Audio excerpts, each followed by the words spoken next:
The moment my sister said it, the room exploded. "All 15 rentals are mine," she declared, her voice loud, rehearsed, victorious. "She gets nothing." People actually clapped. I watched my aunts smile. I watched my cousins nod.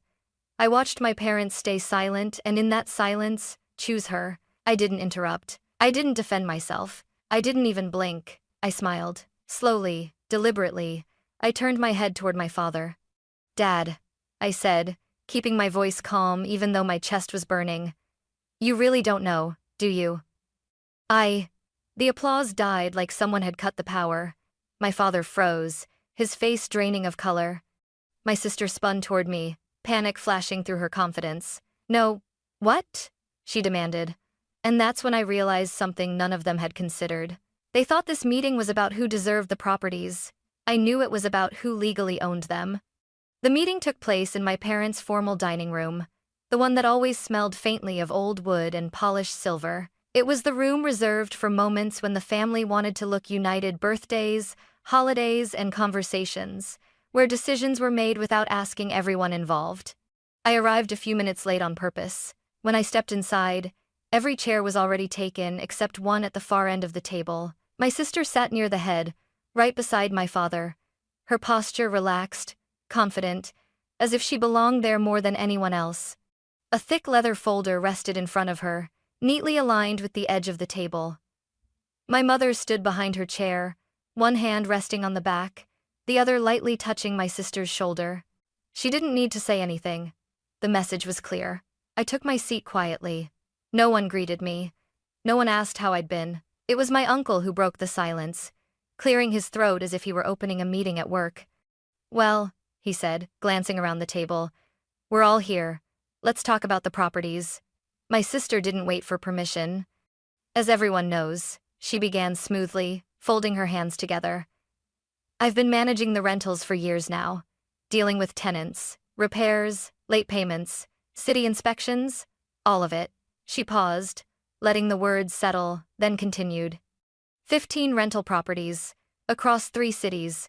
That's not something you hand over to someone who doesn't understand how much work it takes." Several heads nodded. My aunt smiled approvingly. "She's right. She's always been the responsible one." My sister glanced at me, just briefly, before looking back at the others. "And Eleanor," she said, as if she were explaining something obvious to a child, "has never shown any real interest in the rentals." I felt the familiar tightening in my chest. "She has her own life," my sister continued. "Her own career, a desk job. Nothing wrong with that, but this," she gestured vaguely with one hand, "this isn't her world." Someone laughed softly. I kept my gaze on the table. My cousin leaned forward. "Honestly, what would Eleanor even do with 15 rentals? I mean," my sister added quickly, seizing the moment, "she's always been sensitive, detail-oriented, not exactly built for this kind of responsibility. Built. Like I was missing a part." I looked at my father then, hoping stupidly that he might say something, that he might correct her, that he might remember all the years I'd quietly handled things no one else wanted to deal with. He didn't meet my eyes. My mother finally spoke, her voice gentle, soothing, the way she always sounded when she wanted to smooth something over without changing anything. "We just want what's best for the family," she said. "Not for me. For the family." My sister straightened, sensing the room was fully behind her now. "So let's not dance around it," she said firmly. "I've already spoken with the accountant. I've handled the logistics. It's cleanest this way." She turned toward me, her expression polite but cold. "All 15 rentals are mine," she said. "Eleanor gets nothing." The words landed heavily, but the room stayed quiet, no shock, no protest, because to them, this wasn't cruelty. It was efficiency. My sister leaned back in her chair, satisfied, like she'd just closed a deal. She watched me closely, waiting for something: anger, tears, an outburst, something she could point to and say, "See, this is why she can't handle things." I felt every eye on me. My hands rested in my lap, perfectly still. I didn't argue. I didn't plead. I didn't defend myself. I lifted my head slowly and met her gaze. "Go on," I said calmly. "I'm listening." Her lips curved into a small, triumphant smile. She thought my silence meant acceptance. What she didn't understand, what none of them understood yet, was that I had been listening for years, and I hadn't come to this meeting unprepared. They kept talking after that. That was the strangest part. Once my sister made her declaration, the conversation shifted, as if my future had already been filed away and forgotten. Plates were nudged aside. Someone poured more water. My aunt asked whether the accountant should be looped in just to finalize things. I sat there, breathing slowly, listening. For years this had been my role, present, but optional. Seen but not considered. It was almost comforting how predictable they were. My sister crossed her legs and leaned toward my father. "I'll need access to the remaining files," she said casually. "Some of the older records are still scattered." My father nodded. "Whatever you need." I noticed how easily he said it, how little hesitation there was. My sister smiled, encouraged. "I'll also need the spare keys. Some tenants are overdue, and I want to make sure everything's handled efficiently." Efficiently? I glanced up. "You mean the tenants on Maple Street?" I asked quietly. The table went silent again, but this time it was different. My sister turned toward me, surprised. "What about them?" "Nothing," I said, shrugging lightly. "Just thought you might want to be specific." She stared at me for a second too long before recovering. "I manage all of them, Eleanor." "You wouldn't understand the details." That was her favorite line. I nodded as if accepting the explanation, but my mind replayed memories she didn't know. I had late-night emails from tenants she claimed didn't exist, invoices that never matched the work described, deposits that disappeared for weeks before showing up again. I had noticed. I had always noticed. My uncle chuckled awkwardly. "Eleanor's always been observant. Maybe she should have gone into accounting. Or surveillance," my cousin joked. Laughter followed. I smiled politely, even though my stomach tightened. My sister leaned closer to me, lowering her voice.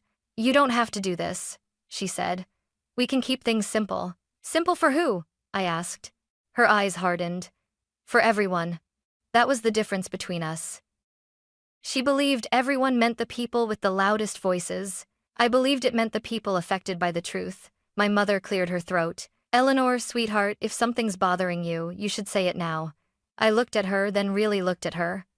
All those years she'd told me to be patient, to keep the peace, to not rock the boat. I took a breath. "I'm not bothered," I said calmly. "I'm just trying to understand how we reached this conclusion." My sister scoffed. "It's obvious." "Is it?" I asked. She straightened in her chair. "Yes. Grandpa left the properties to Dad. Dad let me manage them. I've done the work. End of story." She said it with certainty, like repetition alone could make it unbreakable. I turned to my father. "Is that what you believe?" I asked gently. He hesitated, just for a moment. But it was enough. The hesitation spread through the room like a draft. My aunt shifted in her seat. My uncle frowned slightly. My sister noticed it too, her jaw tightened, her foot tapping once against the floor. "Dad," she said sharply, "you know this." He nodded, but his voice was softer now. That's how I understood it, yes. Understood. Not confirmed. Not verified. Understood. I leaned back in my chair, folding my hands again. "Okay," I said quietly. My sister exhaled in relief, mistaking my response for retreat. "Good," she said. "Then we're done here." She looked around the table, already moving on. What she didn't realize, what none of them realized, was that the more they spoke, the clearer it became. They weren't lying. They were assuming.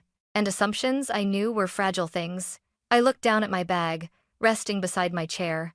Inside, it was everything they hadn't asked to see. I didn't reach for it yet.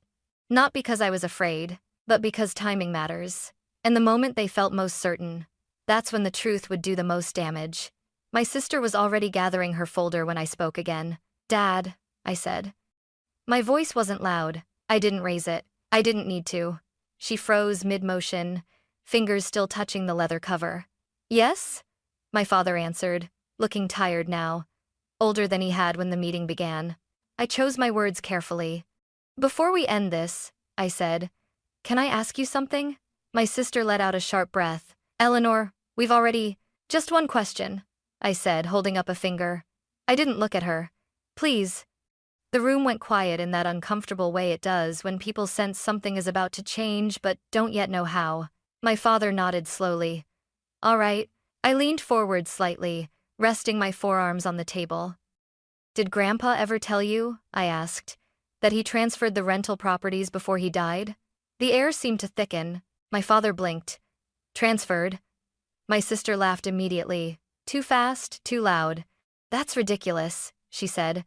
Everything went through the estate. You know that. I didn't look at her. I'm asking Dad, I said. My father frowned, searching his memory.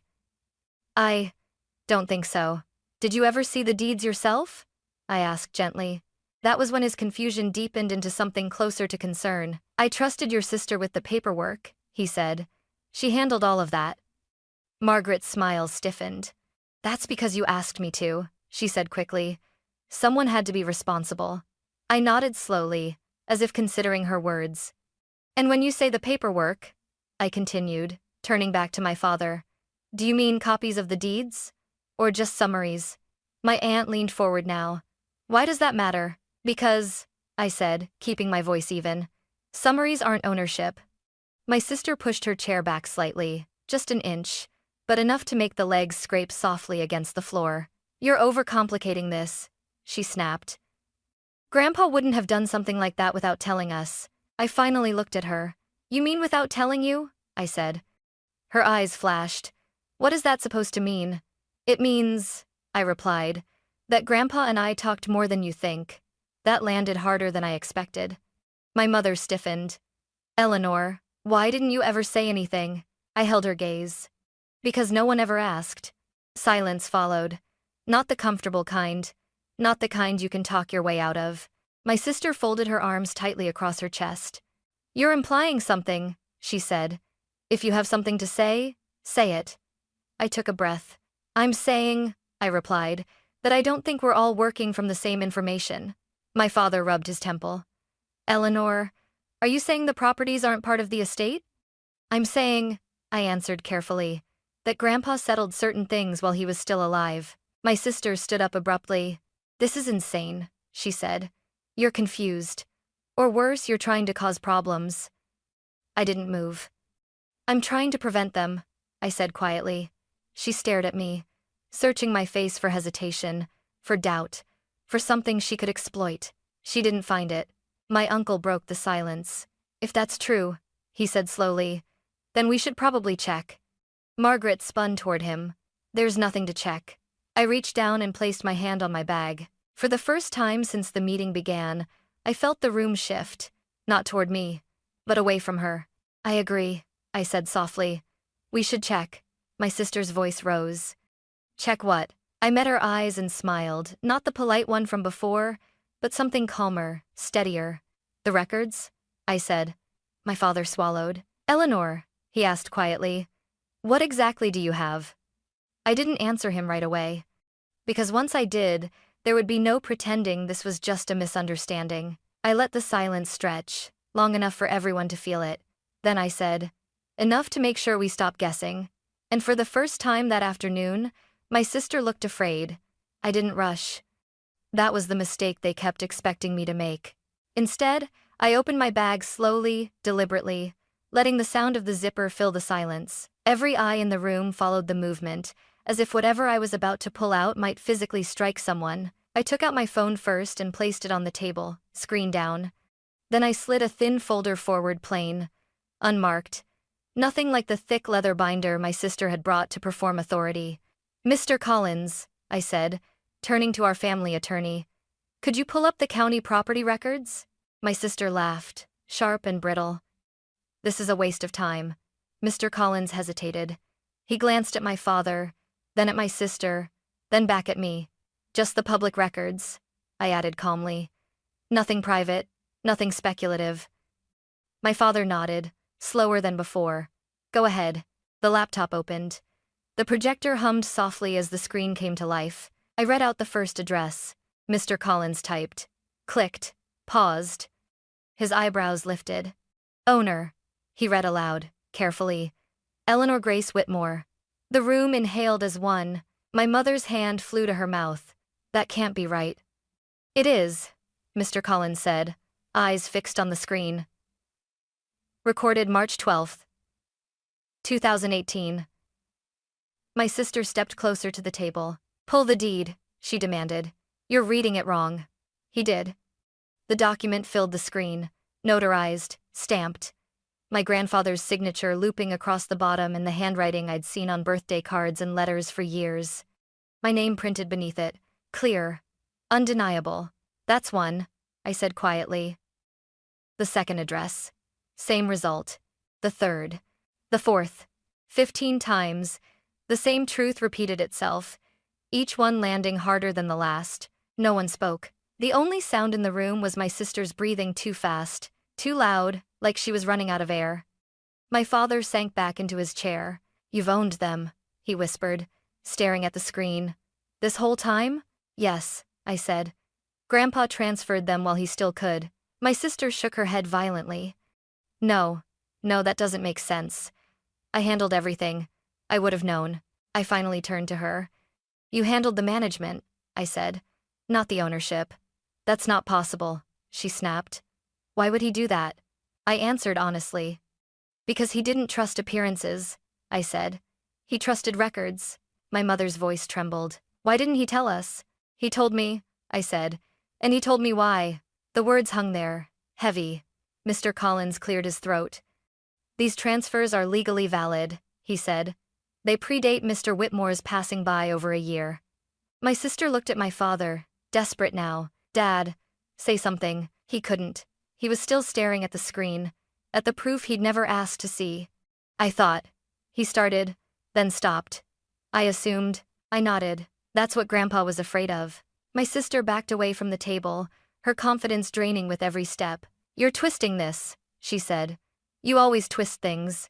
I stayed where I was. No, I replied. I'm reading them. For the first time since the meeting began, the power in the room had shifted, not because I raised my voice, not because I demanded anything, but because facts had a way of standing on their own. My sister looked around, searching for support. No one met her eyes. She turned back to me, her voice cracking. So, what are you saying? I met her gaze steadily. I'm saying, I replied, that this meeting isn't about who deserves the rentals. I paused, letting the weight of the moment settle. It's about who actually owns them. And with that, the story my family had believed for years finally collapsed under its own assumptions. For a moment no one moved. The proof was still glowing on the screen behind us, 15 addresses, 15 confirmations, 15 quiet indictments of everything my sister had just claimed. The meeting that had begun with applause now felt like a room waiting for a verdict. Margaret was the first to break. You planned this, she said, her voice sharp, brittle at the edges. You let me talk. You let me embarrass myself. I shook my head slowly. No, I said. You did that on your own. She turned to my father, panic creeping into her eyes. Dad, you know I took care of everything. I protected this family. You managed what you were allowed to manage, I said. That's not the same thing. My mother stepped forward, hands trembling. Eleanor, please, she said softly. We don't need to tear each other apart. I felt something inside me tighten. I didn't bring the truth into this room, I said. It was already here. Margaret laughed, a hollow sound. Oh, come on, she said. You expect us to believe Grandpa secretly signed everything over to you and no one noticed? He noticed, I replied. He just didn't announce it. I reached down and opened the plain folder I'd brought with me. This time I didn't hesitate. Inside was a thick stack of documents, organized, tabbed, precise. For the last 5 years, I continued, I've been reviewing the rental accounts. Quietly, Margaret's eyes widened. You had no right. I had every right, I said calmly. I was the owner. I placed the folder on the table and slid it toward Mr. Collins. Forensic summaries, I said. Every rent payment received, every expense claimed, every gap. My uncle leaned forward, curiosity overtaking discomfort. What kind of gaps? I met his eyes. Missing deposits, inflated repairs, vendors that don't exist. Margaret slammed her hand on the table. That's a lie. It's documented, I said, and verified. Mr. Collins flipped through the pages, his expression tightening with each turn. This isn't speculation, he said quietly. These are discrepancies. How much? My father asked hoarsely. I swallowed once before answering. $243,900. The number hung in the air like smoke. My mother staggered back into her chair. That can't be right. Margaret shook her head violently. You're twisting numbers. That's not theft. That's miscommunication. Miscommunication doesn't create phantom invoices, I replied. Or cash payments that never reach the account. She turned on me, eyes blazing. You stayed quiet on purpose. You wanted me to fail. I stood, slowly, steadily. I stayed quiet because Grandpa told me to, I said, my voice finally breaking through the careful calm. He warned me. He said if I spoke too soon, the truth would disappear under excuses. Sighed the peace education were man. My father looked up sharply. He warned you. About Margaret? Yes, I said. About anyone who confused access with entitlement. Margaret's voice cracked. You let me keep managing everything. You insisted, I said. I documented. She stared at me, disbelief giving way to something rawer. So what? She demanded. You're going to sue your own sister? I held her gaze. I'm going to protect what's mine, I said, and hold people accountable. My mother reached for my arm. Family doesn't do this. I gently pulled away. Family also doesn't decide someone's worth without asking, I said. I slid a sealed envelope across the table. My attorney's filing, I said. It goes in Monday. Margaret collapsed back into her chair, as if the strength had drained from her body. Her confidence, her certainty, the story she'd built for years, all of it folded inward. The room felt smaller now, heavier. No one applauded. No one cheered. Because this wasn't a victory. It was a reckoning. And as I looked around the table at the people who had once decided my future without me, I realized something else. The meeting wasn't about rentals anymore. It was about consequences. And for the first time, they were unavoidable. I didn't wait for anyone to say another word. There was nothing left to argue, and nothing left to explain. The facts were already on the table, glowing coldly from the screen, stacked neatly inside the folder I had brought. Staying would only invite bargaining, and I was done negotiating my own reality. I gathered my bag and stood. Eleanor, my father said quietly, his voice unsteady. Let's slow down. We can talk about this. We've been talking for years, I replied. This is the first time we're actually doing something.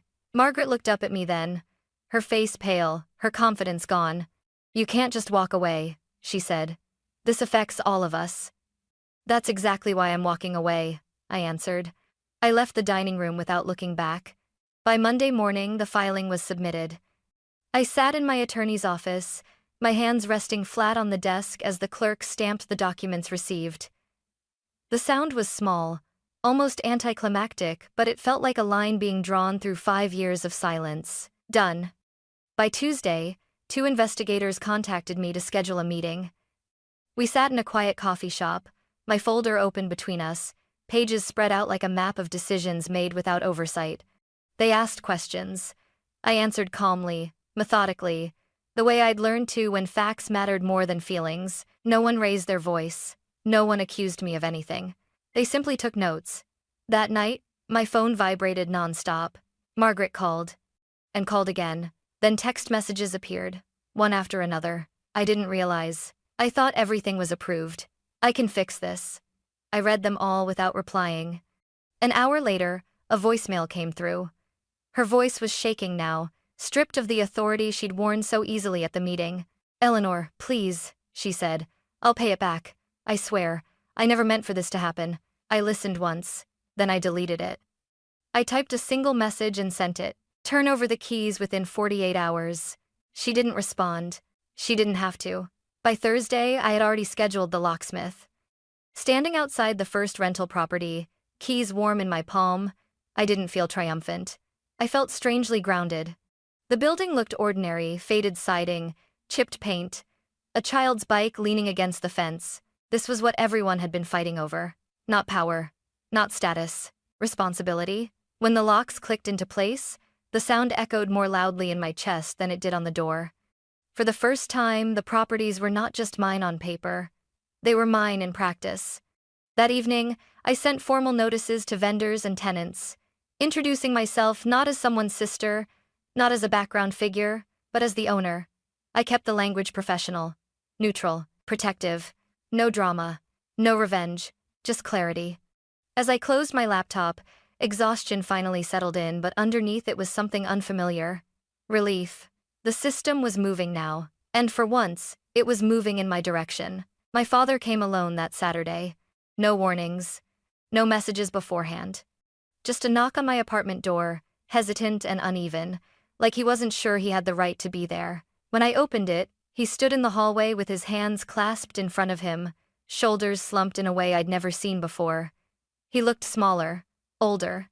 Not the man who used to command rooms with his voice, but someone who had realized too late how much he'd missed. "Can I come in?" he asked. I stepped aside. We sat at opposite ends of the couch, the space between us heavy with everything that had gone unsaid for years.